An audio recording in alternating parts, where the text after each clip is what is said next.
Welcome to the Mask of Fear Live. On tonight's show, we're going to be discussing the news coming out of the Jason universe from San Diego Comic Con. Everything from the vignettes to the new mask, the new game, and the supposed new movie. But I'm warning you now, we might be pumping the brakes on that. All that and more with a Friday the 13th roundtable tonight. We're joined by Matt, who is the co-host of our Curse of Thorn and Legacy of Halloween Patreon shows, and Jason from Backtrack Cinema. Happy to have both, and we'll be back right after this.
Welcome back to the Mask of Fear. Thanks for joining us on this Tuesday night. We got a big one in store for everybody tonight. We're going to be talking a ton about the Friday the 13th franchise. And I think this is a long overdue episode whether you're going back to when we were Fandom Empire back in the day and all the times where we would briefly nibble at the Friday the 13th franchise, but never truly take a full deep dive into it. And one way or another, positive and or negative, Friday the 13th at least is at the forefront here tonight. Randy, how's it going, man?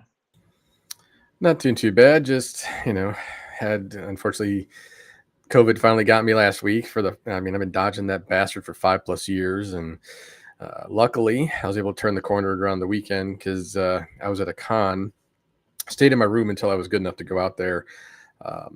Later on, I've got a nice little Darby Allin story that I think you'll get a kick out of. But other than that, man, it's good to be back on the mic, and hopefully I'm pretty excited about at least talking some Friday the 13th, even if some of it may not be the most positive for me, considering I'm actually a pretty big fan. But we all know that not everything is always going to be positive, especially given some of the stuff that came out at Comic-Con. Speaking of not always being positive, later tonight we will be talking about Star Wars, so stay tuned for that. We're also talking about Avengers, and I'm going to tell you tonight why I believe it's time to pivot away from a Halloween TV series and start focusing on the 14th installment in the Halloween franchise. And I'm going to tell you why I believe they should do that, and I'm going to tell you why I believe they are doing that a little later tonight. But first and foremost, thank you to our channel sponsors. Without them, we would not be here. They do a lot of heavy lifting for us, and we appreciate everything those guys do. It starts with Jason over at Backtrack Cinema. Go check him out for reviews, rankings, live streams, and more. His latest video on The Thing is a fantastic 14-minute documentary on it. And I don't know about any of you, but when I was a kid anyways, probably going into my teenage years, I really started to get into documentaries, and the way Jason's video starts over there is it reminds me of like the old A&E documentaries you would see back in the day on like George Lucas or Harrison Ford or Star Wars. Those ones always got me. So check it out. It's Backtrack Cinema. We have Jesse over at Jesse's Storytime Spectacular. Great place for pop culture talk.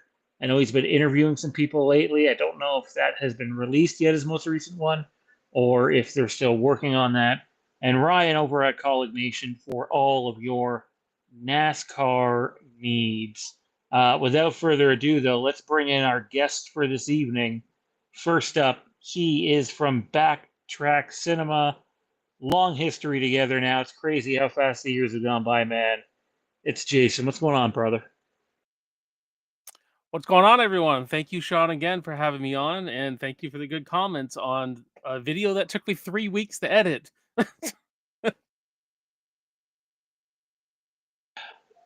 Editing.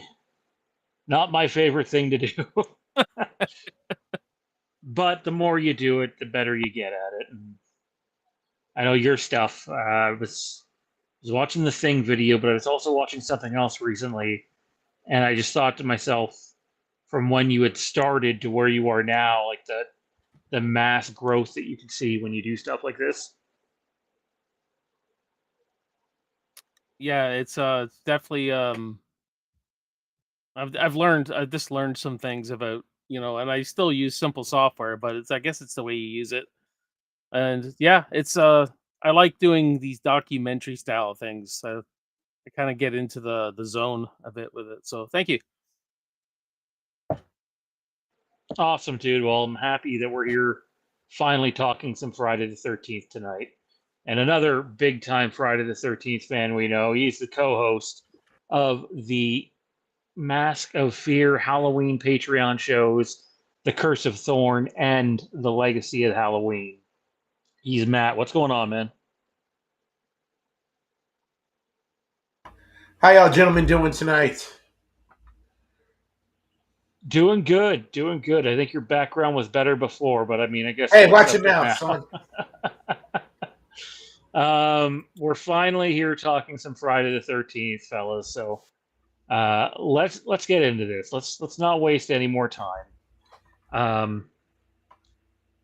On our show over the course of the last couple of months, we've fairly heavily covered Crystal Lake and a lot of updates surrounding it. We were on top of everything Brad Caleb Kane was putting out there. Our source that we use for Halloween has had some access to this project. Obviously, there was the picture leak. We got to see Linda Cardellini as Pamela. The hype was really building up, and I spoke about this with Womp Stomp Films actually briefly through like tweets or whatever you want to call it, and we are both of the same line of thinking that this is going to be a more grounded approach to Friday the 13th content, elevated, if you will. I know some people hate using that word, but a more grounded, dramatic type of Friday the 13th that sort of bleeds into horror later on. But they're definitely going to heavily lean into the drama side of this. And I know some classic Friday the 13th fans prefer their, B style campy movie, and that's great and all, but I've said all along, and this goes for every franchise, not just Friday the 13th, but Friday the 13th, Halloween, whoever ends up getting these Texas Chainsaw Massacre rights. Like, there's no point in grabbing something like this and doing the exact same thing over again. If you want the same thing over again, we have how many movies of them? Double digits. So, and then we have what the wonderful guys over at Womp Stomp Films have done the last few years. Matt and Jason, I just want to get your take from what you guys have heard. We'll start with you, Jason. Are you excited for Crystal Lake? Like, do you think this is going to be I hate using this term, but like true or faithful addition to the Friday the 13th franchise? I'm very excited actually. I've always been pretty optimistic about this. Even with Brian Fuller being out and Brad Caleb Kane coming in, I mean, I think what Brian Fuller was going to do was going to be something very special, but I still think we're going to get something good here. If it's leaning into the grounded dramatic side, I'm all for it because you watch that original movie, which I am a fan of.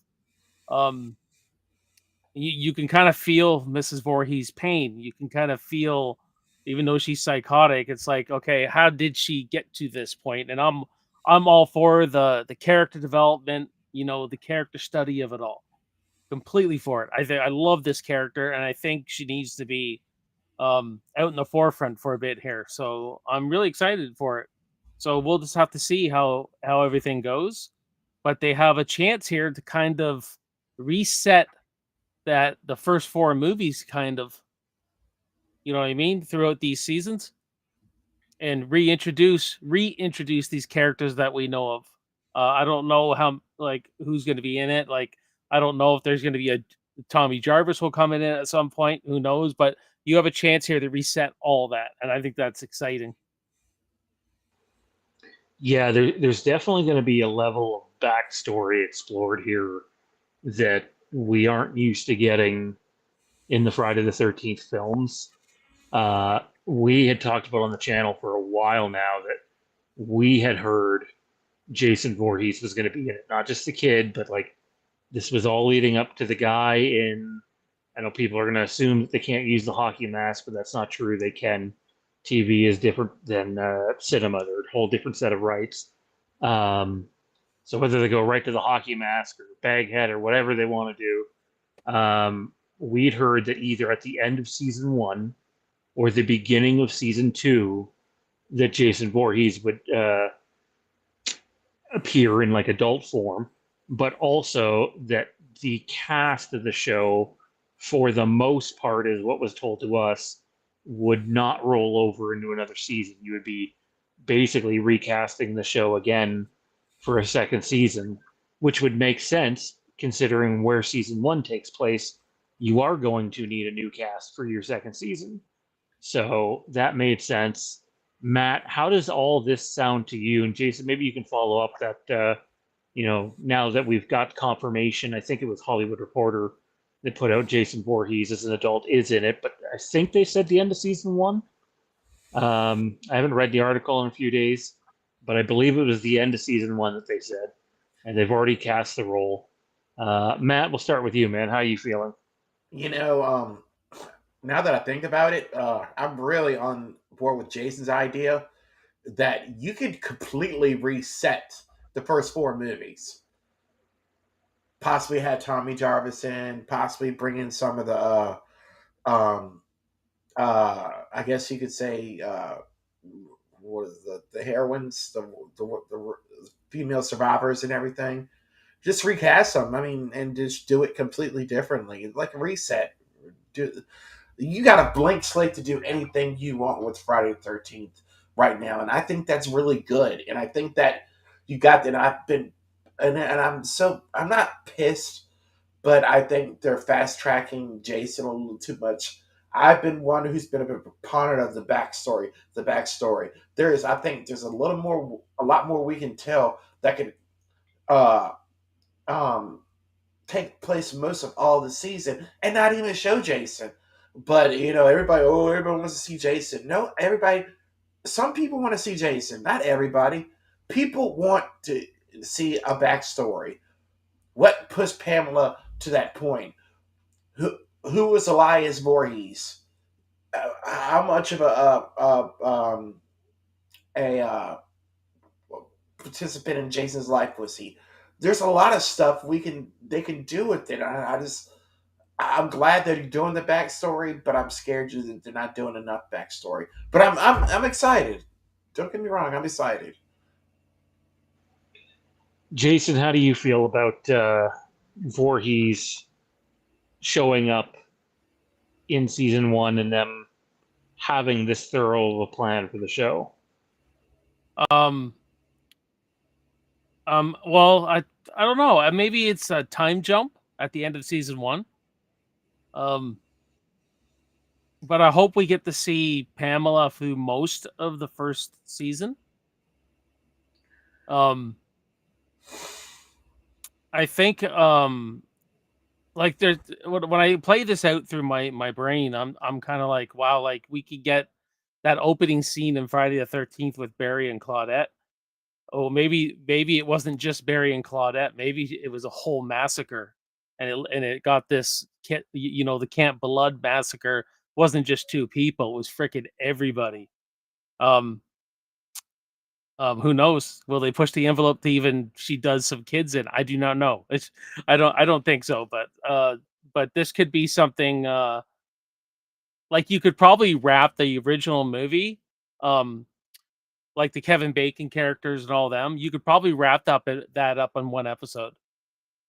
So that could be like a climax they do, and then maybe there's a little adult Jason at the end of season one is him coming out of the lake. I think that's an image that we really need to see after she gets her head chopped off. Him actually rising out of the lake. Um, Depending if they're, I don't know if they're going, what kind of Jason they're going for. We'll see. But that's always an image that I just wish we kind of got to see. I know Vincent DeSanti kind of plays with it in the last one he did, the Never Hike Again, where he has Jason coming out of the lake. Actually, I think that's an awesome imagery you could put into this. So, but yeah, I think I'm not. I guess it depends how it's executed, but it does. There is a bit of maybe. Oh, he's coming that close, like he's coming that soon. But well, we'll see. We got to. I need more context with this thing. Yeah, I just like that it seems like they're putting a lot of care into it. I think if people give it a chance and understand that, like, the show is just going to have way more meat on the bone in terms of storytelling than what the movies did. It has to in order to survive. If people are willing to accept that, and I could be mistaken, but my guess is the most grounded Jason we've ever seen. Um, I think you're going to get a really good series. Like, I'd been waiting all this time for a look at Welcome to Derry. And if you're wondering why, that's Brad Caleb Kane's show as well.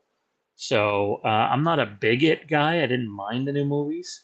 But I watched the trailer for Welcome to Derry and I thought, that's an incredibly high quality show that looks like it's set up for success. And I think if you're a Friday the 13th fan right now, you see the results of that trailer, I think you should be happy. Like, yes, there's good trailers for bad things all the time. But I have some faith in Welcome to Derry now, and I have even more faith in Crystal Lake. But it's also what worries me here, everyone, because I don't know how much faith at all I have in the Jason universe side of this. Um, I it's not to rain on everyone's parade. That's not the intent here. But I think you have to be willing to be honest with yourself and fellow Friday the 13th fans. Let's recap what was talked about, and we'll go around the table. We had the vignette for Sweet Revenge, and it doesn't look terrible, but when you're putting some actual money into this, And that's what you come up with. And then you see what the guys at Womp Stomp Films have done.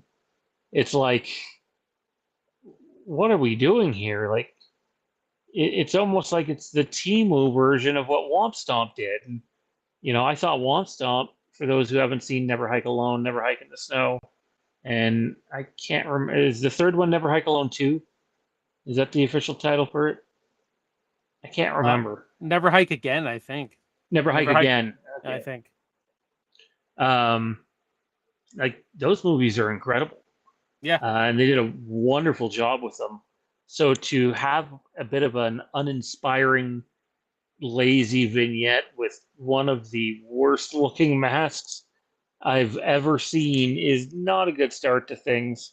They showed I believe it was the Trick or Treat no, not Trick or Treat, Spirit Halloween version of the mask. Some images have leaked, and it looks more like Casey Jones cosplaying Jason than it does Jason Voorhees himself. And I know there's legalities why they're doing this, trying to find certain ways around certain things. But then they go and announce that they're going to do a video game and that there will be a new movie because they are in position to finally deliver on that, but they don't provide anything else on top of that. But then they follow all of that up with, we're not in position to officially announce this yet until us and our partners are ready. It's like, so then what did you just do?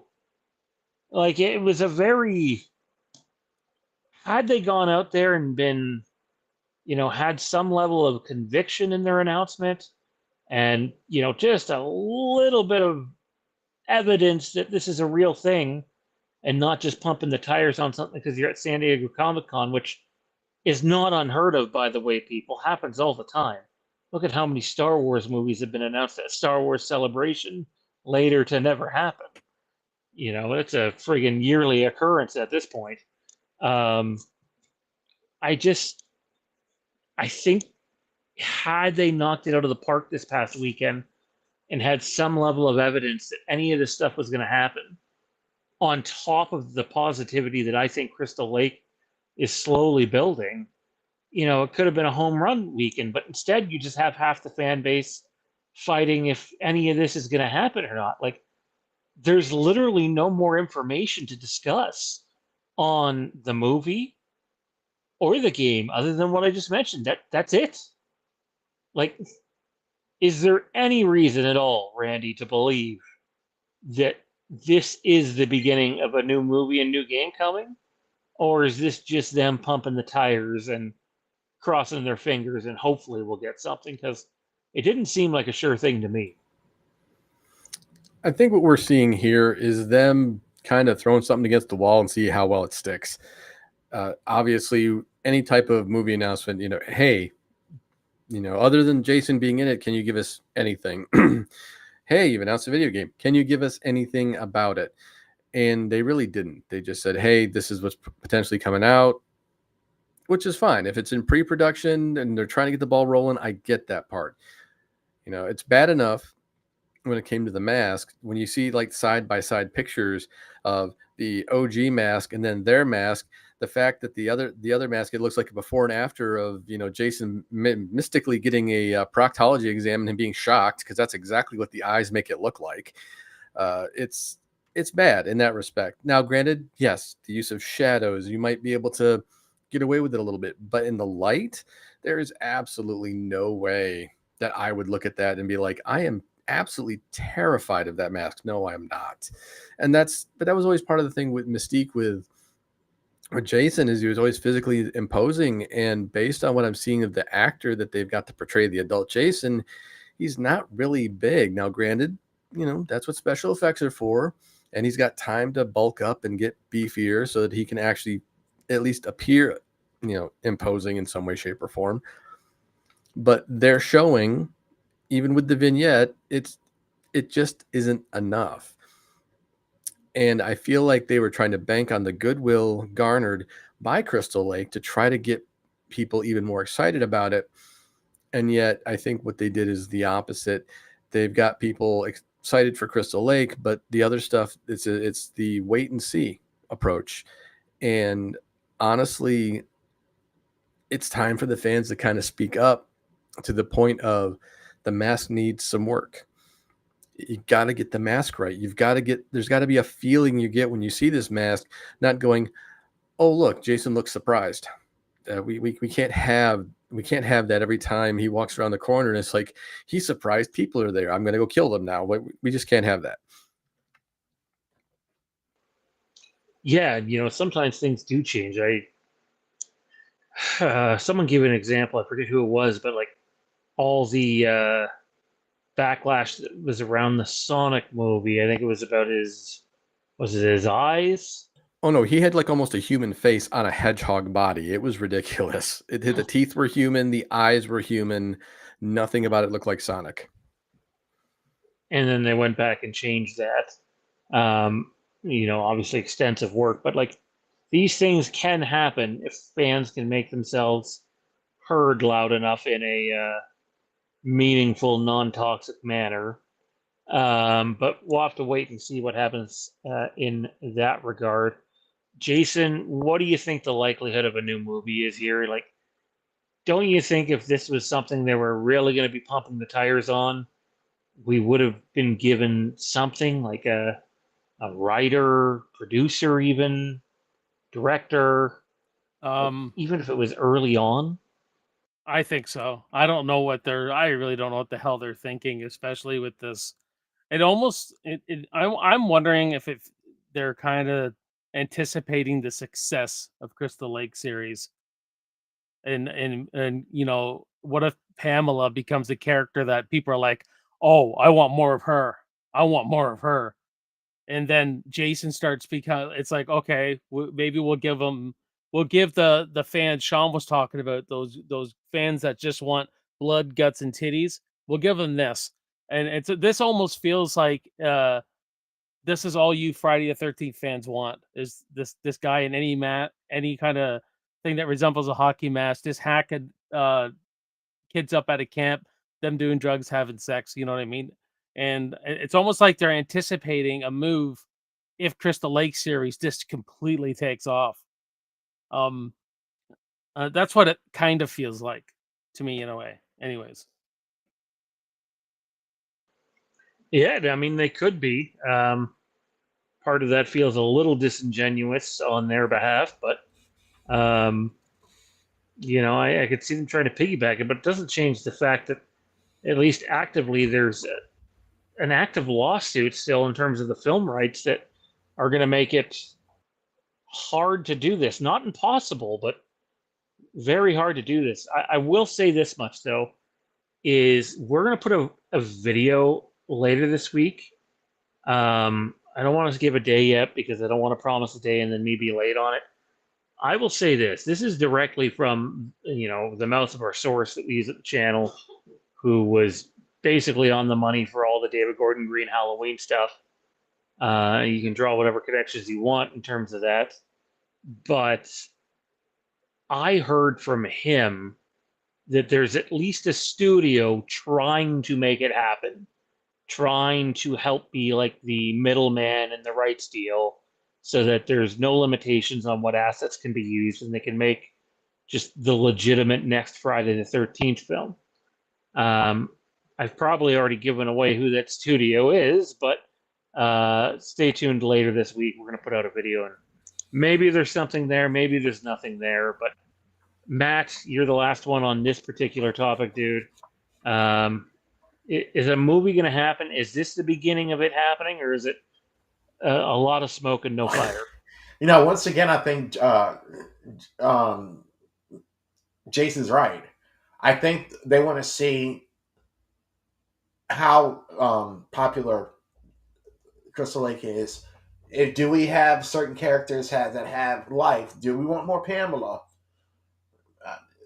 I think he's right, and I think it's like a combination of there's something there with the studio, but I think they're not pushing a script quite yet because I think they might want to, depending on how good It goes next year with the premiere of Crystal Lake. They might start trying to pluck characters and put it into that screenplay and put it into the movie.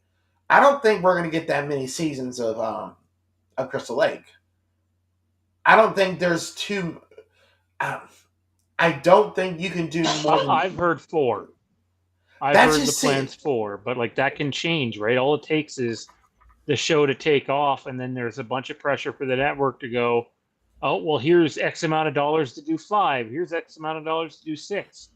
The big thing is they can have a 4-season plan. The hard thing is going to be getting seasons 2, 3, and 4 approved. Like in today's ruthless, Right. industry in terms of streaming and television, things get canceled left and right before they're able Right. to officially wrap up. I mean, and yeah, exactly. And the thing about it is, I mean, you're getting all these episodes green lit. Is this pushing the movie out even more because of the success of Crystal Lake, or are they trying to piggyback off the success of Crystal Lake? That's what it's coming down to. Um, I think they need to stick with one or the other. In my honest opinion. Before we had Jason on today, I don't think that's an approach we honestly considered, at least not publicly on the channel, that, hey, these guys might be trying to piggyback off the success of Crystal Lake, and we've seen it happen before in Hollywood where you try to piggyback off the success of something else. So you pair another movie with it, or a series, or a cartoon, or a video game. We'll have to see. It's a hell of a gamble to be planning your piggyback before a single episode of the show is aired, despite me having confidence in it. Jason, I'm going to go back to you, man. I know you're a big Friday guy. In this new era Friday, whether it's a new movie that comes or we're just talking about Crystal Lake, what is something as a Friday the 13th fan that you feel like you have to get in the next era of the franchise that you would like to see? Oh, just that that relationship between Pamela and Jason has got to be the heart of it. That's got to be intact. That's got to be explored. Her she's got to be explored. That's what I want to see. And don't kid yourselves. I think this is going to be vicious, but I think there's going to be a build up to it. I think when she lets loose, that's going to be a huge moment. I think that's going to be a jaw dropping moment when she actually starts killing people, and the way she does it, I think it's going to be it may be a little she may be a little more I don't know if they're gonna make her more is she gonna be sneaking around and because Linda Cardellini's not a tall woman, you know what I mean? Whereas Betsy Palmer was quite tall, or at least she seemed imposing anyway. Yeah. So I don't know. Is she going to be using tools of the camp to do things like, you know what I mean? A psychological edge to it, like the original, like when she calls Brenda out to the archery range, pretending she's Jason. It's the opposite of Psycho. Friday the 13th. That's what really it is. It's a mother speaking in the son's voice, right? And are they going to explore that a lot? Like, is she like literally losing her mind? And if I may say, like when Bates Motel come out, right? If you would have had while I was watching that show, if you would have said, "Oh, we're doing another Psycho movie," I probably wouldn't have been as interested because I was so invested in the Bates Motel because it was so good, and that's kind of like the template you got to do with the Crystal Lake series because that show was so good and it went 5 seasons exploring that movie. So, yeah, that's about it for me. Yeah, it's a new era. Clearly they're filming Crystal Lake now. They already have their TV deal and streaming deal set. So we know we're going to see at least one season of that show. So we're at a point where we know new Friday the 13th content is officially coming. How much of it, though, remains to be seen, whether we get a new game, which I'm assuming will happen one day, or a new movie, which I'm a lot less sure about. Uh, we'll have to wait and see what the Jason universe offers. We're going to wrap up our Jason discussion now before we say bye to Jason Knight here, who of Backtrack Cinema. What do you got on your channel currently? Some of your most recent stuff? And is there anything you can tell us that's coming up relatively soon? I have to get a top 10 actresses done. With a collab with 3 other YouTube channels. We did last month. We did top 10 directors, so we're doing top 10 actresses this Saturday, like all on our separate channels. And then next month we're doing top 10 actors, so it's like a little trilogy. So I got to get that done, and then I'm doing a fundraiser called Action for Autism. Um, the beginning of August, somewhere around the first week of August, the second week of August till mid-September, where every action movie review I do, there'll be a link to donate to Autism Ontario here in Ontario. I have two kids on the spectrum, so the Autism Ontario program has lots of great stuff, but they always need support. So it's a fundraiser basically. So if you watch the review at the beginning, you'll see me say, okay, there's a link down if you want to donate, please do. So I'm going to be doing that basically for the whole month, almost leading right till October. And I'm trying to put together a 10-part documentary series on the evolution of the slasher film, starting with Psycho, going all the way to Saw. So I'm kind of working on that in the background slowly. So we'll see how that goes. That's a cause very close to my heart. My oldest son has autism. He was also diagnosed with auditory processing disorder, and it was a lot of work when he was younger to, catch him up. And now, thanks to certain programs that are available, he lives a fairly functional, normal life at 17. I also participated in the SPFA, which is slow pitch for autism. It's a softball league for a couple of years prior to my heart attack, and I'm sure the people that when they have seen me on here on cam have seen me wear my softball uniform a few times. It has the autism puzzle pieces up on the shoulder. So definitely check out what Jason's doing for them, and if you can support, please go ahead and do so. Dude, we look forward to having you back on here in the near future, and I really appreciate you taking a half an hour of your night to sit down and chat with us. Oh yeah, no problem at all. Once we get maybe a trailer for this series, then we'll really have something to talk about. It would seem so. Yeah. Hell yeah. Hell yeah. All right, man. Have a great night. Yeah, you too. Take care, guys. That was Jason from Backtrack Cinema. If you're into retro movies, he is the guy to go to. Go check out his channel now. Faithful sponsor for this channel for a long time, and we really appreciate what he does. Next up on the topic list, before we say goodbye to Matt tonight, we'll let him do one more with us, and it's this. I want to talk about where the Halloween TV series currently is according to our information.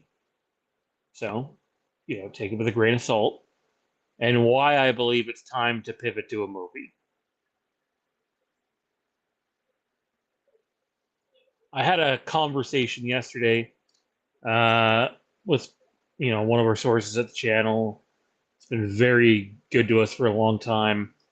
He said, without a doubt, their goal is making sure that something of quality is out for 2028, the 50-year anniversary of the franchise.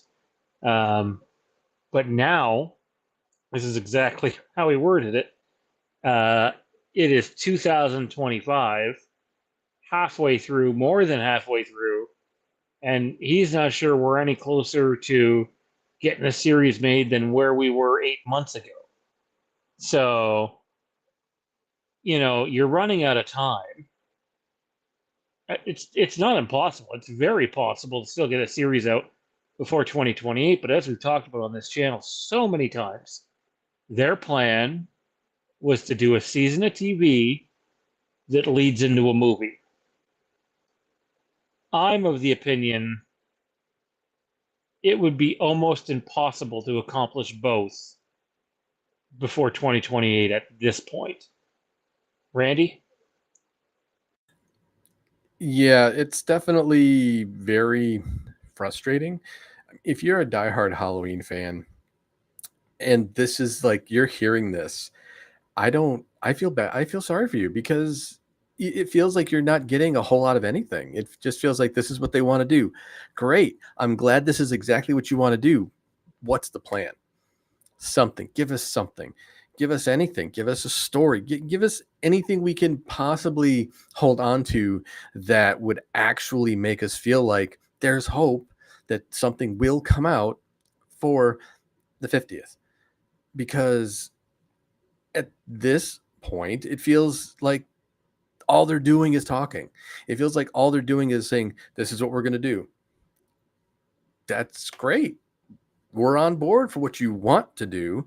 Now tell us what you're going to do, because at this point, you might as well just do a movie. Forget the TV series. Is it, like you said, it's not impossible. It's not impossible to turn it around and get a TV series out, but it would be a lot easier just, hey, let's throw a movie together. Let's get something out. Let's give something to the fans. And then we can go back to the TV series and really try to give them something special. At this point, anything that comes out is going to be likely rushed. And that's just a disservice to all the fans out there.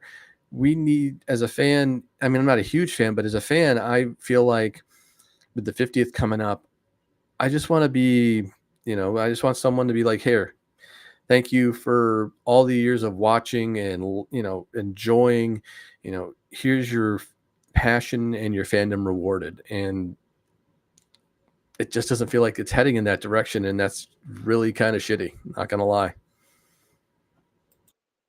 Matt, your thoughts? I'm not worried quite yet if they're not as. I at this point, I think the TV show is not going to happen, because if there was a TV show, I think they really would have needed to start shooting by now, and we haven't. We've gotten ideas and possible plot um uh characters and whatnot, and which way you might be heading. Loomis, no Loomis, Jamie Lee, no Jamie Lee character, Lori, and it just other characters pivot off of those. Um, the sheriff, I can't brain part of his name right now. um, but I'm just at the opinion right now. Let's just put it all into a movie. And I mean, to start shooting for a movie, I think ideally, I think they'd want to start shooting no later than the spring of 27. No later. Possibly, probably the end of the fall of next year is what it. If you're going to do it right, I think start shooting by the fall of next year would be ideal. Because like Randy said, I think put your best effort forward, put your best character, and doing it something that everybody's gonna love for the 50th, because that's in the end we're not gonna. That's what we want. We don't want another Jamie movie. Um, Lori, Jamie cameo. That's fine, but no. Let's just. When you see Jamie, you mean Jamie Lee Curtis, right? Yeah, Jamie Lee Curtis. I said cameo, fine. For the 50th. We all know what movie Matt really wants. What movie? Oh, come on. You want more Jamie Lloyd? We all know this. Goddamn right, I want more Jamie Lloyd. And I do believe we'll see her in the 50th. Some way, somehow, she'll be in the 50th. Um, that would be awesome to bring her character into the forefront of the 50th. I mean, she doesn't look our age, Randy, because that's what she is. I think she's 40, 48. She's 10, I believe she's 10 years younger than me. So she's doing, she, she can still pull it off for at least 2 or 3 movies and not look her age. So I think there's opportunities here. Um, but I think you also want to make sure that you take care of the old heads and what they might want, and like I said, make it into something we'll enjoy for the 50th. Jerry says Dave McRae used to say Michael has a shelf life, shouldn't be overexplored a lot of the zombie era. I'm afraid 6 to 8 hours of TV, they'd be very close to potential overexposure. Make no mistake, he's going to get way overexplored in a TV show than he would a new movie. That's just a given for the reasons that you stated. But how you do it is the key in whether it can be done properly or not. And I'm not saying I have the answers as to how. Again, for a TV series, I'd like to see them approach it more like the movie Seven, or more like the originally intention for Halloween H2O, which would have had more of a cop focus and a whole sub storyline with that stuff. I'd approach it from investigators trying to find Michael Myers, and the toll that it takes on their lives and the risk it puts their families in. Just approach it from a different view so that when you are getting that exposure, it's not all on Michael. A lot of it can be, seen through the eyes of your protagonist at that time. But I don't know if they'll go that route.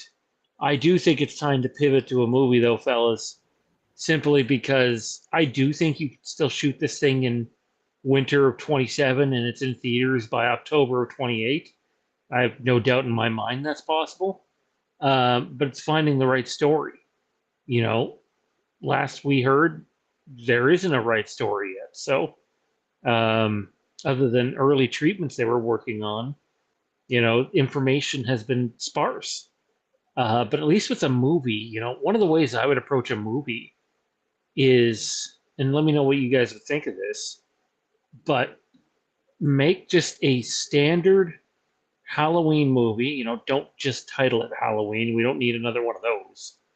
But have Michael Myers be the killer in it, but only vaguely reference past events. Like, vaguely reference Laurie Strode, vaguely reference Dr. Loomis and Michael's past, but other than that, leave it at Michael Myers killing a new set of characters. And just make sure that you have a couple of those new characters that are interesting enough and likable enough that you have the ability to carry someone over moving forward, because you don't want it to turn into Friday the 13th in the past either. Randy, thoughts? I mean, I don't hate the idea. I think you could even, to help tie it to some of the previous events, you could have one of them could be, a surviving child who is a surviving child of a murdered parent, or something that at least there's something to potentially endear a character to the audience, where they could potentially grow through the movie to get some character development, overcoming their fear of the boogeyman and being willing to face off against them, that sort of thing. It's always possible. We know that you can easily turn a movie. I wouldn't say easily turn a movie around, but you could pump out a movie relatively quickly if you find the right story, and that's always going to be difficult considering, what are you trying to give the fans, right? And like I like your idea. I'm still going to stand on ceremony of that. I think a really cool idea would be almost kind of like a survivors group, people who have survived Michael Myers, who all have their own stories and how they survived, or so you could utilize flashbacks, but without really uh, putting Michael in the forefront in the sense of having to try to demystify the character in any way, shape, or form. And through the group having to bond, they grow together and decide to face their fears of the boogeyman himself. It's it's obviously just something off the top of my head, but obviously something I've actually talked about before as well on top of it. But it's one of those things where we need something that is going to help, not just give us Michael Myers, right? We want something that's going to kind of not, honor the past, give something fresh and new, but also make Michael feel like he's just he's the boogeyman again. With kills, he no longer was the boogeyman, and that's the problem, and that's the last taste anybody has of Michael Myers right now. Anybody who's seen kills, that's your last taste. He is no longer the boogeyman. Ends, yeah, he means Ends, ends. yeah. Ends. That's what I meant. Yeah. But it's just, but if you think about that, it's granted, yes, they took an interesting direction with that trilogy.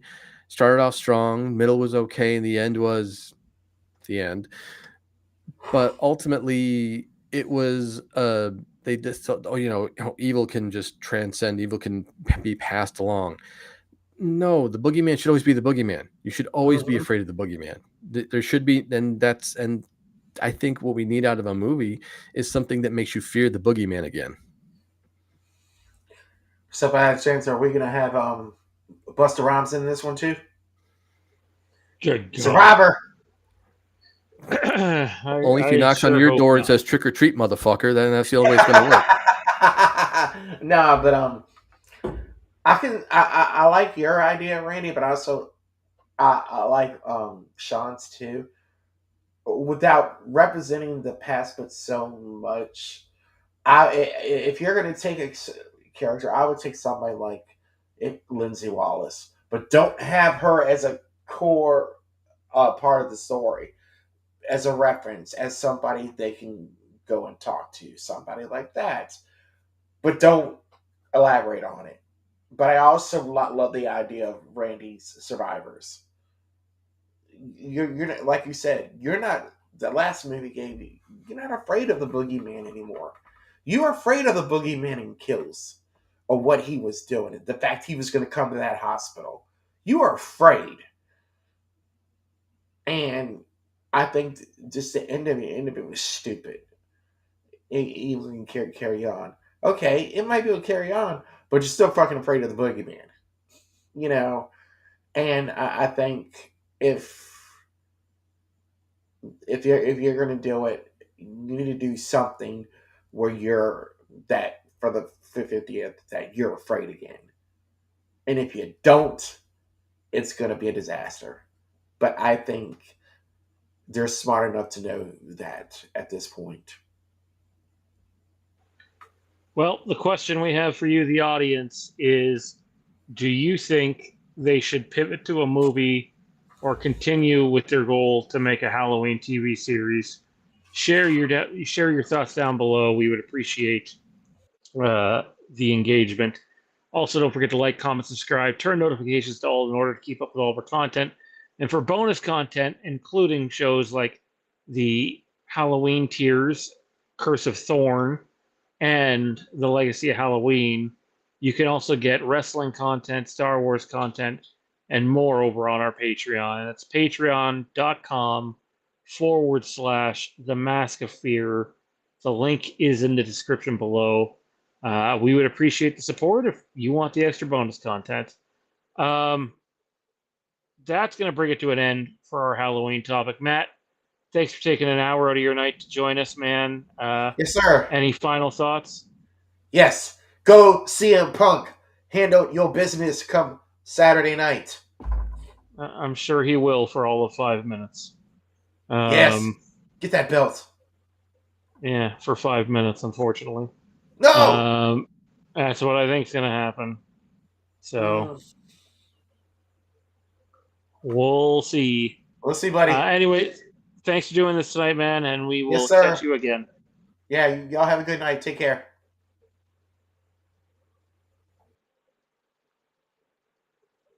There you have it, Mr. Matt Whitfield. Him and I will be doing more Curse of Thorn and Legacy of Halloween content in the near future. Now feels like a good time to tell people about a little bit of a video series that we are working on at the moment.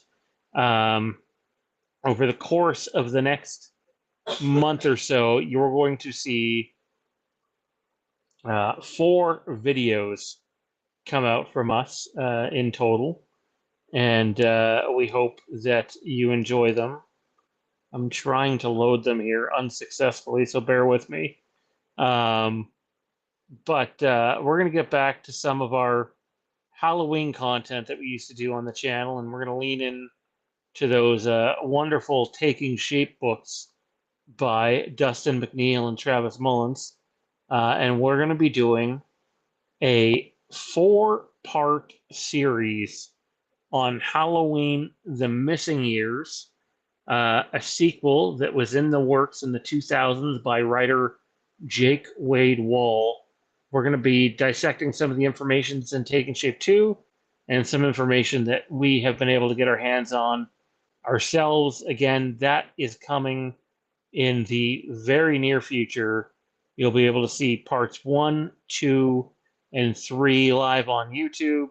And then for the bonus part where we can do a more long, in-depth talk about Halloween The Missing Years, that will be on Patreon at the Curse of Thorn tier. The other videos are only going to be about somewhere in the 8 to 10 minute range. So be on the lookout for them in the next month. We would appreciate your support.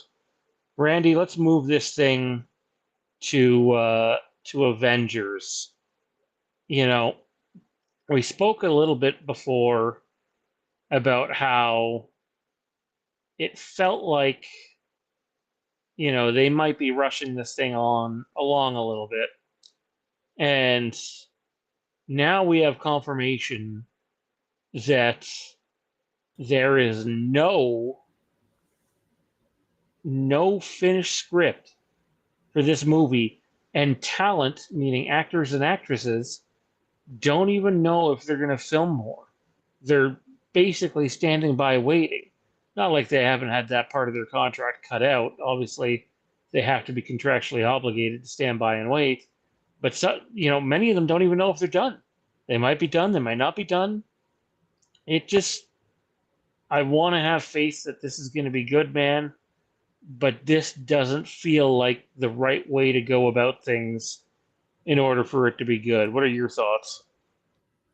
Well, unfortunately, the fallout because of Kang not being the main villain anymore, because obviously Kang was supposed to be the next big end of world level threat, and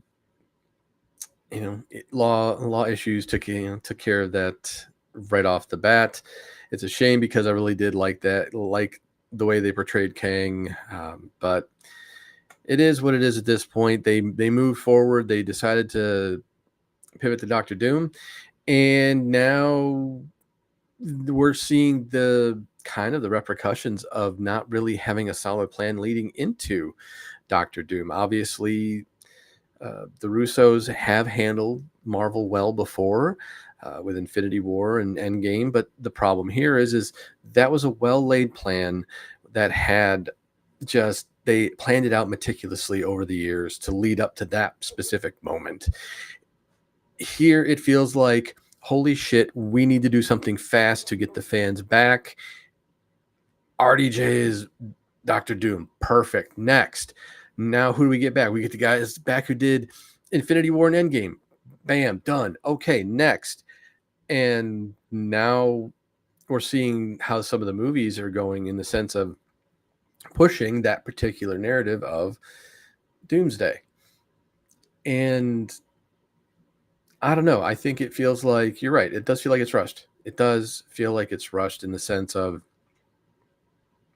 actors not knowing if they have to come back and film. We all know whether it's reshoots or something, they're always going to come back. The problem here is it feels like an incomplete story. That's kind of what they're making it sound like. And it's hurting them. Is it impossible to pull a miracle out of their ass and actually still have this be something amazing? Of course it is. I just believe that because Marvel Studios is trying to push for to get back the old glory days that they once had, that because obviously as we all know, Disney's behind pushing as well, that this is some of the stuff that unfortunately the growing pains of the film itself we're going to get. And it's a shame. It really is, because I know I haven't seen Fantastic Four yet. From what I hear, it's actually really good, really well done. So some great visual effects in it, really good story, a lot of heart. And yet we're still trying to push Doomsday for next year. And I just don't know. I feel like they should push it out further. As much as I know they don't want to, as much as it might cost more money, we want polish. We want a polished Avengers film, because that's what we're used to. We're used to a very well thought out big bad who, we actually can look at them and be like, wow, you kind of makes scary sense here with what you're doing. And if it's rushed, we may not even like the character. We may not just be like, okay, yeah, we see what you're doing. Does it really matter? No. Here are the Avengers, cool. I don't want that feeling. I don't want that meh feeling. I want to be able to go in there. I want to be excited. I want to feel like I'm watching something epic. And if the script's not even done yet, how am I supposed to have faith that I'm going to get that feeling when I finally sit down and watch this movie? I think they're all incredibly valid points. I too think, like, you already backed it up once. I think it's Christmas of next year now, in and around there anyways. It was originally supposed to be spring. At this point, why not? Like, you're not going to want to get too close to Star Wars around its 50-year one, but, they've also shown that they're willing to release them, 3 weeks apart in the same month.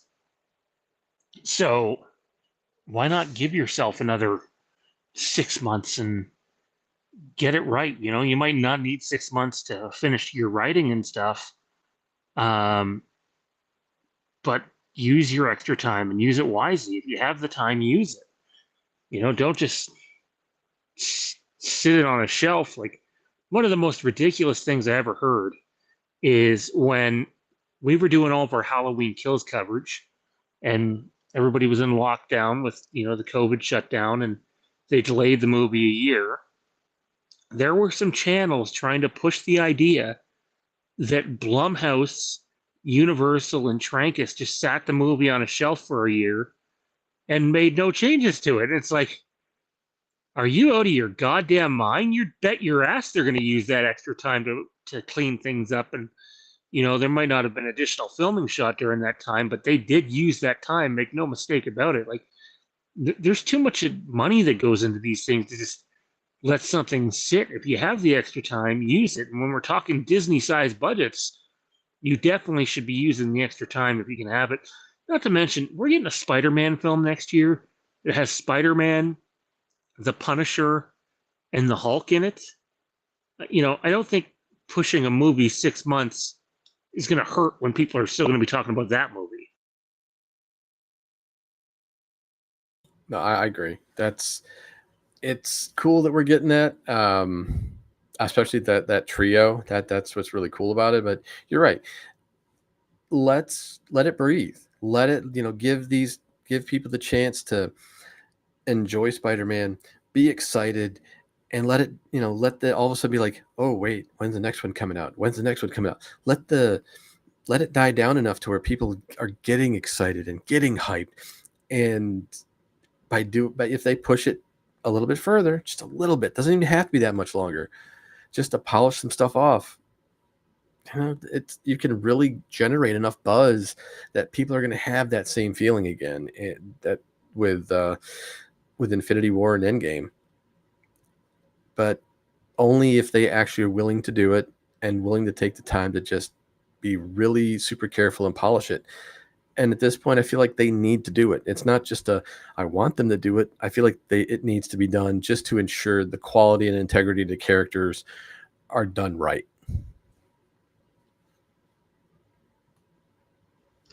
I would definitely agree with that. I think that's well said, man. As we sit, sorry, I'm trying to get this thing to work, and it's just being awful right now and not working very well. So I don't know if I can remove the Doomsday thing here. Let me see what I'm capable of. Yeah, see, that's so weird. This program, I tell you. All right, well, that's a bit better. All right, let's move on here, man. Have you had the opportunity to watch Happy Gilmore 2 yet? I actually did over the weekend, since I was trapped in the room for at least a day. Okay, so I have my thoughts on it, and then I'll let you follow up with your thoughts. Okay. I'm glad I didn't talk about it right away, because the more I've thought about it, I think the more critical I've become of it. That being said, for me, it's if someone asks, is it a quality movie? The answer is no, in my opinion. Adam Sandler makes the choice to focus more on his real life family by giving them roles in this movie than constructing a actual true sequel to Happy Gilmore. And the whole golfing thing at the end, I won't get into what it is, but let's just say I would have rathered it, they stuck with the real thing, then gone and done that video game version, if you will. That being said, it was a fun time. Jade and I had some laughs with it. It was definitely worth watching. And, if it was a fun time and worth watching, then it probably did its job, in my opinion. I just think I'm such a big Happy Gilmore fan from the first movie that I definitely think there were options to make a better movie, pardon me, with a more well thought out story.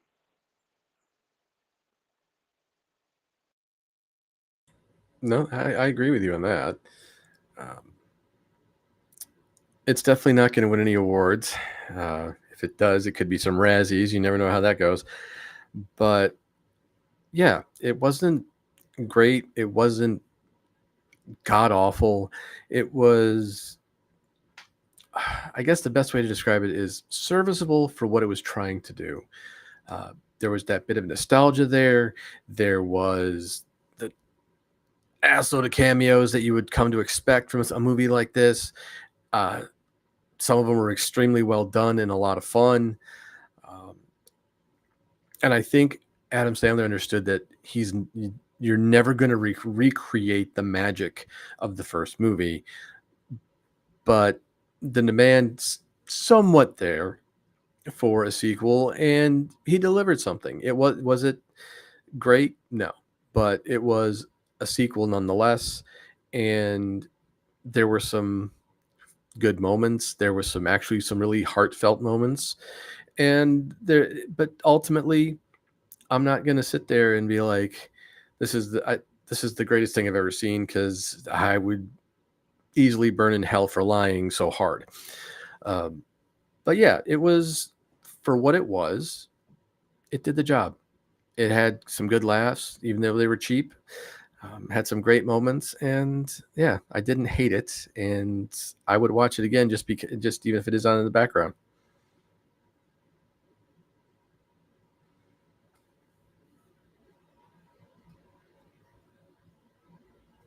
Johnny V's in the chat. He says it's nostalgia and cheap laughs, and it's exactly what it should have been. Hang on, this thing scrolled up. On a sequel nearly 30 years later. Yeah, I think we talked about on here that doing comedy sequels, 2-3 decades after the original usually doesn't work out well. And I would say in terms of movie quality, the same can be said for this.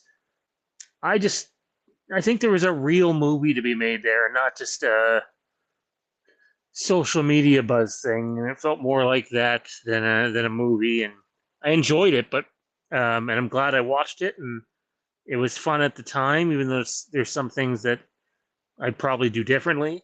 I just don't know when I'll go back and revisit it. I know I'll go back and revisit Happy Gilmore 1, but this one, I'm not saying I'll never watch it again, but it falls way down the priority list for me, that's for sure.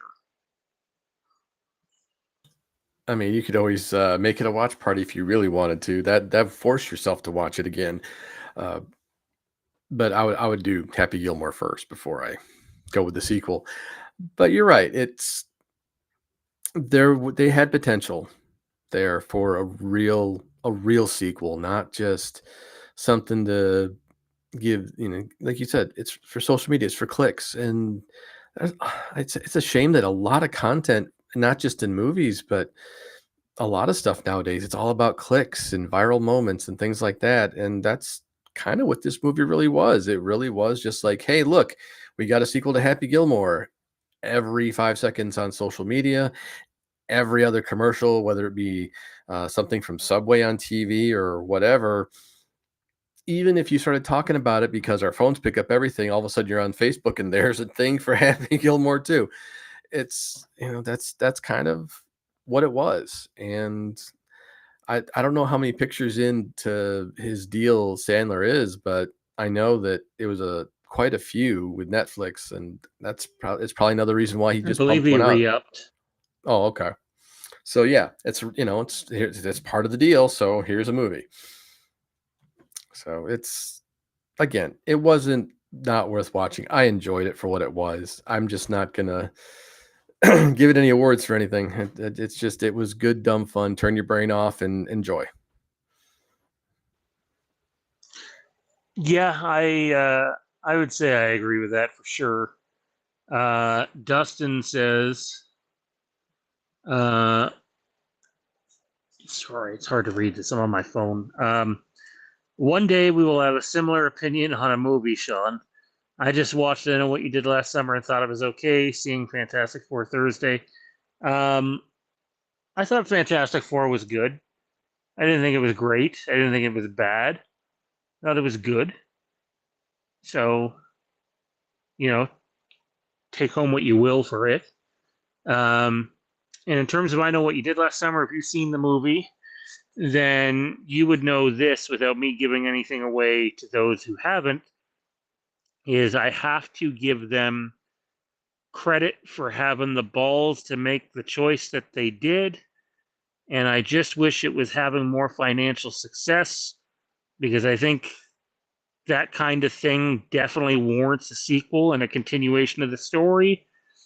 And I'm not entirely positive they're going to get it due to a less than mediocre box office at this point. Unfortunately, the box office is a ruthless place now where, you can have a fairly cheap film, but you still got to make a significant amount of money to break even. Once you look at what the theaters get as a cut and the marketing budget on top of the production budget, it's not easy. We live in a time where if you're a small company doing this, there's a good chance that you could go out of business doing this. So while I want there to be another movie, and I give them all the credit for having massive balls, at the same time, if it doesn't make money, it doesn't matter what they set up. Chances are they're not going to get to pay it off. Now, that doesn't mean they can't pay it off in other ways or with another studio. those things could be possible pending transactions. But, in today's industry, it's hard to make movies for cheaper than what they just did with theirs.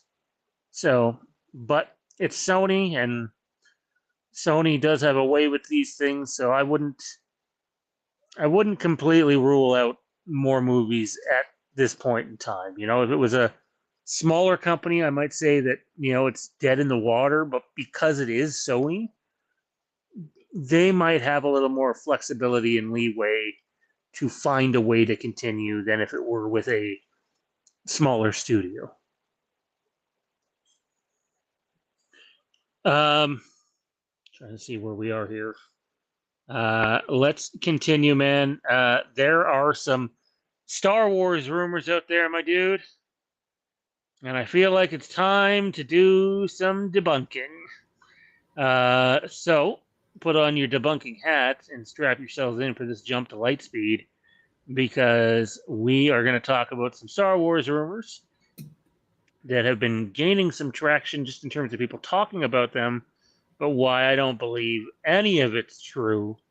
And so let's put on our debunking hats and get to this. But before we do, if you want to bring the conversation back to a topic from earlier in the show, like Friday the 13th and everything we talked about on our roundtable, or Halloween and why they should pivot to a movie, or anything else, feel free to send in a super chat and support the channel in that way. And if you're looking for bonus content, the number one way to achieve that is by signing up for our Patreon. We have a bunch of bonus content up there, and we'll continue to add each and every week. Patreon.com/The Mask of Fear. All right, man. So, Daniel RPK is at it again. I know people love referencing this guy because he gets the occasional Marvel and DC thing right. But I think we spoke about on the show not too long ago how this guy's track record with Star Wars is nothing short of terrible. I cannot remember the last time he got a single Star Wars thing right. And now he's saying that the Daisy Ridley New Jedi Order film will begin filming in January of 2026. So let me get this straight. The Daisy Ridley New Jedi Order film that still doesn't have a finished script, and it's on its upteenth writer, that is now, we know this has been confirmed by, Hollywood insiders, some of the major trades. We know that that movie now comes after the Ryan Gosling and Sean Levy movie, and we know it comes after the James Mangold Dawn of the Jedi movie, and it possibly may even come after Dave Filoni's movie. But you mean to tell me that this thing's going to start shooting in January 2026? I don't know why people are eating this shit up. I'm telling you, and I wish I was lying. I wish I'd be wrong. But I'm telling you, there is absolutely zero chance that happens. Now, maybe Randy's going to tell me why I'm wrong and why I'm right, or something else altogether. But they're going to marvel this have at it, bitch. man. That's what they're going to do. They're going to marvel this bitch. They're just going to be like, we're going to start and have no script, and we're going to figure out as we go, because that's the epitome of creation. Look, we already know that there's a lot of things you can do that, in terms of movies, that without a script. Actually making one isn't one of them. Okay, even filming, you can't.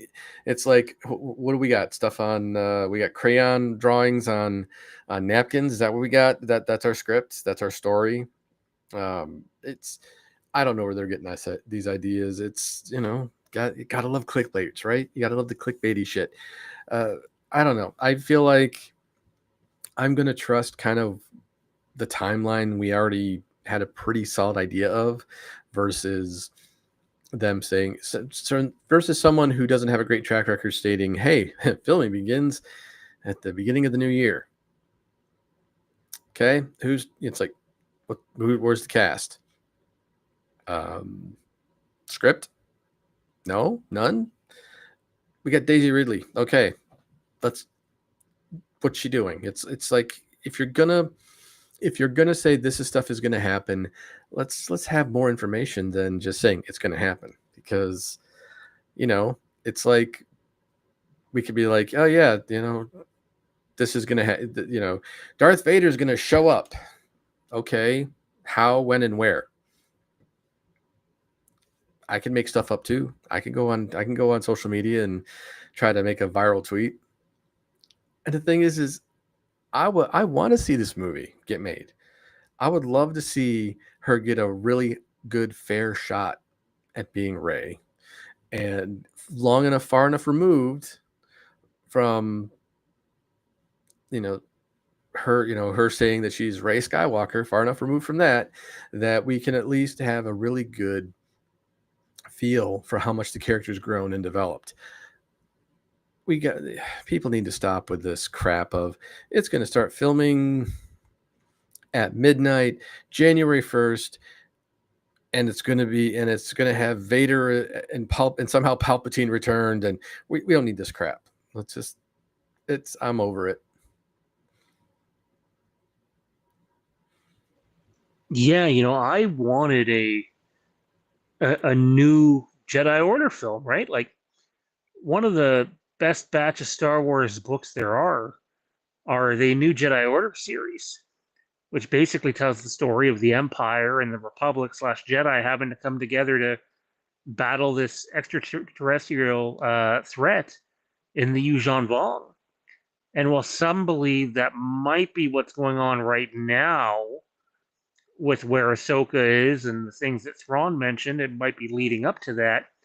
I don't know if we're ever going to get there, and I don't know if that's a book series that they intend to re-release on their Legends platform and redo audiobooks for in the unabridged style, because I think there might be a publishing issue with those ones that the other books that they've been doing didn't have, that there needs to be another party to sign off on it. Well, those will also be extremely graphic too, compared to most Star Wars novels. Oh, for sure. It's the closest thing to Star Wars rated R we get, right? Yep. Like there are Jedi full on being eaten alive, and enslaved, really. So it's crazy, really, what those books were able to do. But yeah, I don't believe there's any truth whatsoever to Rey's movie will shoot in the early part of 2026. At this point, and again, I'm not trying to be the guy that rains on everyone's parade or puts negative shit out there. This is just speculation on my behalf. But I think you would be lucky to be shooting that movie at this point by the beginning of 2027. Not released around that time, to be even shooting the movie during that year. That's how far back I think that project has been set. Honestly, a lot of that is probably going to be determined on how well Starfighter does, because it's set in that movie does have a set time during the time of Rey, and that's not to say that she's not going to be in it, but it's the idea that if they can get that off the ground and it does well, then yeah, I think it's more likely we will get to see a Rey movie, just because, and it might not even be a Rey movie. It could be just Rey's a part of the movie. But we need to see if people are still willing and excited to go back to that timeline in the Star Wars universe. And I think Starfighter will determine that, to be perfectly honest.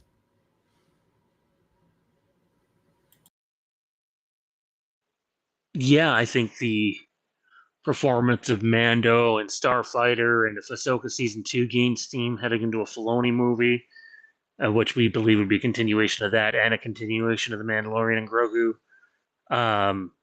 We'll have to see how those projects do and Dawn of the Jedi does, because it could dictate the direction going forward. The other thing that I think is possible to happen in the New Jedi Order series is, with them, I know they have some irons in the fire in terms of more Disney Plus content after Ahsoka, but none of that's clear as to what. I do believe the Rey movie being repurposed as a one season Disney Plus thing should definitely be on the table at this point too. Honestly, if you do something like that, it's not the end of the world, just because let's look at the idea of taking that, but giving it episode runtime similar to Andor. Let's let the series breathe. Let's help grow the character more. Let's help get people excited about the potential for having a movie rather than just another season of a TV series. Use Disney Plus as a platform to show proof of concept and put your best foot forward so that fans actually get hyped up for a movie. I feel like that's the one thing. Can you imagine if, with the success of Andor, they had a movie ready to go that was literally launching not even a month later, that was coming out in theaters? Can you imagine how well that potentially could have done if, with the buzz from Andor and just the fact, I mean, look at some of the Star Wars content out there, whether it be the growth in the numbers of people playing Battlefront, or just people clamoring for Star Wars in general. Look at the Rogue One watch numbers because of how well Andor was done. If they had actually, think about it, if they'd actually re-released Rogue One into theaters like a couple weeks after Andor finished, that probably would have done extremely well, even though people had already seen it. But to have it Andor fresh in your minds and on the big screen again, it's that maybe that's what Disney Plus needs to start doing with Star Wars in general.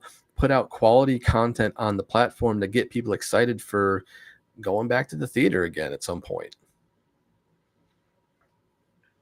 Yeah, we'll have to wait and see how all that goes. Let's turn our attention to one more Star Wars rumor here as we get ready to wind down the show before talking briefly about some wrestling. There's a rumor out there that Chris Pine, not Chris Pine, Chris Evans, not Chris Pine. There's a rumor out there that Chris Evans is rumored to be joining Star Wars in a future project. Now, my response to that rumor is hell yes. Give me Chris Evans in a Star Wars movie. Sign me the hell up. Like, we seen him in this movie with why can I not think who he was with? Maybe The Rock. Was it that Christmas movie with The Rock in him? Oh, Red One. Yeah, I thought his character was funny in that. I thought he was funny again in Wolverine vs. Deadpool, or Deadpool vs. Wolverine, whatever. And I think he'd be an excellent addition. I would love to see him in a Star Wars movie. And then I looked at who is spreading the rumor, and it's our friend Daniel RPK. And let me tell you, this one really pissed me off, because now I assume that it's just not happening. Not that it'll never happen, but that it's not happening right now. And I put all that blame on Daniel RPK, who hasn't gotten a Star Wars scoop right in forever, but gets more attention than we'll ever dream of getting. Yeah. That I mean, I'm on board with you. It's like Chris Evans in Star Wars would be amazing. He's such a good actor. I've seen him. He's got a lot of range when it comes to just seriousness, comedy, action, whatever you want to throw it out there. He usually knocks it out of the park. It's a shame that the rumor had to come from this one particular individual, and yeah, it's very frustrating. It's just like I actually saw a rumor about Sam Witwer reprising his role as Star Killer. I saw that too. And I was just like, what? I was like, there's no way. I'm sorry. The Star Wars fandom would have blown up if this was legit. But the clickbait is worse than ever now, man. I know. I try to ignore it. It's hard because, like, it's not like clickbait once in a while. It's clickbait almost all the time, and then now and then, once in a while, you'll get a real piece of tangible, whether they're rumors or news or whatever, that's out there, which is unfortunate that that's where we're at, but sadly, that's where we're at. All right, man, let's close the show with this, dude. Give me 3 things that you think will happen at SummerSlam this upcoming weekend. Oh wow, that's actually that's a good one. 3 things that I know will happen at SummerSlam. So I do predict Cody will beat Cena, and we will see Cena's journey towards a face turn that much more. I do believe that it's too soon for Naomi to drop the belt, so I believe she will retain. And I do believe that Seth Rollins cashes in this weekend and becomes world champion because he's been faking the injury the entire time. I didn't say against 2. I just said he's going to cash in. Okay, well, I'll go more specific. CM Punk will win the World Heavyweight Championship. That's prediction 1. Prediction 2, CM Punk will lose the World Heavyweight Championship on the same night. Probably right after, I would assume. And prediction 3, and I'll even give a caveat in there, that Cody Rhodes will beat John Cena for the title, and he will do so in means that some people would look at it as a heel turn.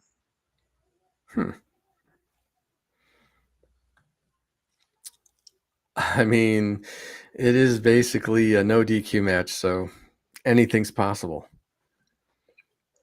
There's some sketchy shit coming one way or another. No doubt. All right, ladies and gentlemen, don't forget to like, comment, subscribe, turn notifications on in order to keep up with all the content we have coming here at the channel. For bonus content, head on over to Patreon. There's new stuff going up each and every week. Patreon.com/The Mask of Fear. Big shout out to our channel sponsors, Ryan over at Kaulignation, Jesse at Jesse's Storytime Spectacular, Jason at Backtrack Cinema, all available on YouTube. Check them out. We appreciate you. Everyone who's a patron, we appreciate. It allows us to come out here and do what we do. Big shout out to our co-host Johnny, and hopefully we'll be inviting some new staff into the fold, whether they appear on camera or not. I don't know, but things are changing. We have turned our Mask of Fear Facebook group into a Fandom Empire Outpost group. Since it's an old group and a lot of people were complaining about not getting notifications, well, now you should be getting notifications. So stay on the lookout for that change if you haven't already seen it. There is a new Mask of Fear group with not nearly as many members. That way it weeds out the people that are no longer interested and keeps the people that are currently interested in the channel up to date on all things that we have going on.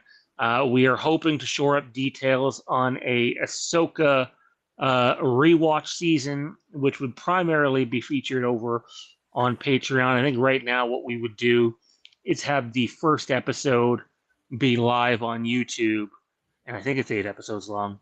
The following 7 exclusively on Patreon, and I assume that we will get more of that in the future.